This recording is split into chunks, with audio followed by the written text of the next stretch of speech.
Hello champions, welcome to Origin. आज का हमारा टॉपिक होने वाला है अदर वेज ऑफ पार्टिसिपेटिंग। पिछले क्लास में हम लोगों ने ये पढ़ा था कि आखिर हम लोग गवर्नमेंट में किस प्रकार से पार्टिसिपेट कर सकते हैं, किस प्रकार से सहयोग कर सकते हैं। और हम लोगों ने अपने पिछले क्लास में ये भी जाना था कि हम लोग डायरेक्टली तो पार्टिसिपेट नहीं करते हैं, लेकिन हम लोग वोट देकर अपने पहले रिप्रेजेंटेटिव यानी कि हम लोग अपने लीडर को चुनते हैं। और बहुत सारे लीडर आपस में जब मिल जाते हैं तब जाके गवर्नमेंट हमारा बनता है।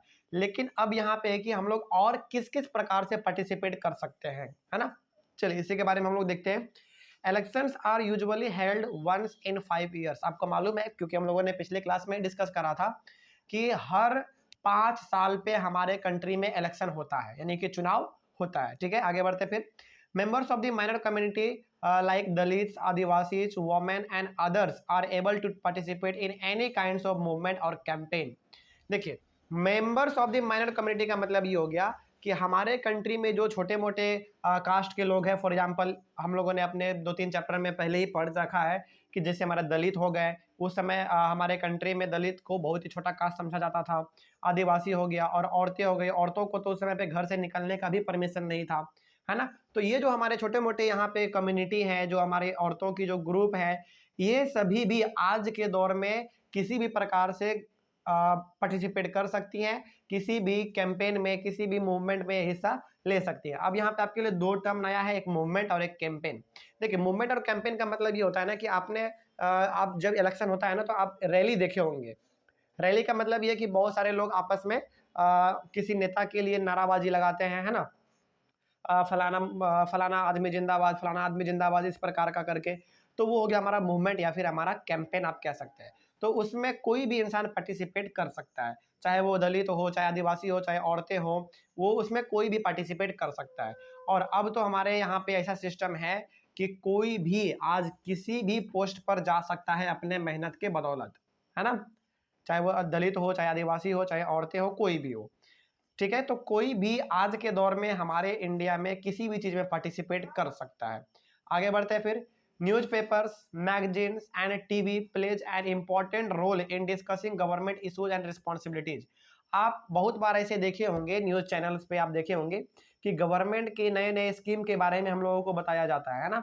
तो वही हो गया, टीवी पे देखे होंगे, आप रेडियो पे सुने होंगे, उसके बाद फिर आपने न्यूज़पेपर में भी देखा होगा कि बहुत सारे गवर्नमेंट के स्कीम होते हैं, पॉलिसी होते हैं जो कि हमारे लिए लाए जाते हैं और उसका टीवी पे, फिर से पेपर पे, और फिर से न्यूज़पेपर, फिर से रेडियो पे, इन सभी जगहों पर उनके बारे में डिस्कशन भी किया जाता है, ये आप लोग जानते होंगे।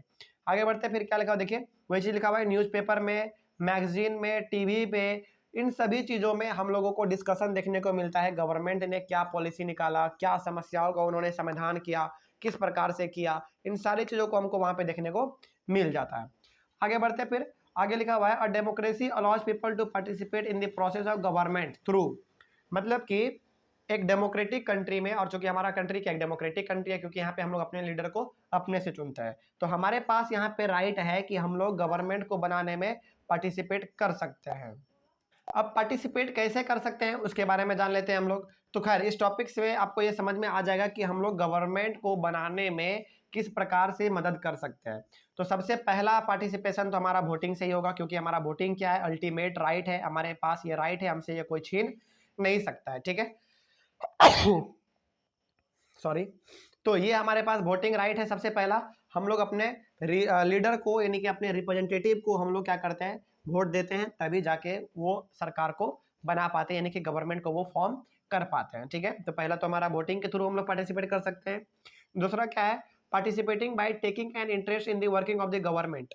दूसरा ये कि गवर्नमेंट क्या कर रहा है, क्या नहीं कर रहा है, उसमें हम लोग जांच पड़ताल भी कर सकते हैं। इस प्रकार से भी हम लोग पार्टिसिपेट कर सकते हैं।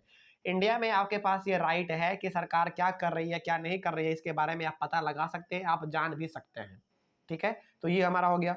उसके बाद तीसरा है participating by criticising the government in the form of dharnas, rallies, strikes, signature campaign and other forms of protest.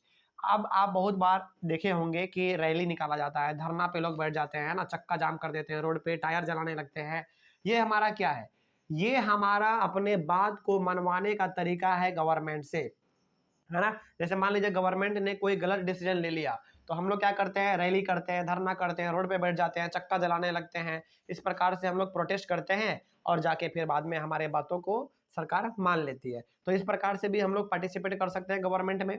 आगे बढ़ते हैं फिर, participating by criticising the government when required, मतलब कि यदि सरकार गलत काम कर रही है तो हम लोग उसको क्रिटिसाइज भी करेंगे, यानी कि हम लोग उसको आईना भी दिखाने का काम करेंगे, यानी कि हम लोग उसकी बुराई भी करेंगे कि आपने गलत काम किया है। तो इस प्रकार से भी हम लोग यहाँ पे पार्टिसिपेट कर सकते हैं। क्रिटिसाइजिंग का मतलब क्या हो गया कि आप उसको नीचा दिखाइए या फिर आप बुरा दिखाइए, या फिर जो वो काम अच्छी तरीके से नहीं कर पा रहे हैं उसके बारे में उसको बताना, ही हमारा हो गया क्रिटिसाइज। ठीक है, इसके बदौलत भी हम लोग वहाँ पे पार्टिसिपेट कर सकते हैं गवर्नमेंट को फॉर्म करने में। आगे बढ़ते फिर, आगे लिखा हुआ है participating by organising themselves into social movement. और बहुत बार ना सोशल मूवमेंट भी निकाला जाता है, जैसे समाज सुधार अभियान निकाला जाता है ना। जैसे शराबबंदी है तो शराबबंदी को लेकर समाज सुधार अभियान निकाला जाता है, ताकि समाज में एक शांति का माहौल बना रहे, समाज में शराब ना बिके, इस प्रकार का सिस्टम भी लाया जाता है। तो उसमें भी हम लोग पार्टिसिपेट करके अपने गवर्नमेंट को सुचारू रूप से चलाने में मदद कर सकते हैं। तो ये हमारे कुछ यहाँ पे 5 तरीके हैं जिनके वजह से आप पार्टिसिपेट कर सकते हैं गवर्नमेंट को फॉर्म करने में, गवर्नमेंट को रन करने में। ठीक है, आई होप आपको ये भी टॉपिक समझ में आ गया होगा। इसके बाद फिर हम लोग पढ़ेंगे नीड टू रिसॉल्व कॉन्फ्लिक्ट। ये टॉपिक क्या है इसके बारे में हम लोग अपने नेक्स्ट क्लास में देख लेंगे। आई होप आपको ये समझ में आ गया होगा। Thank you very much and have a nice day.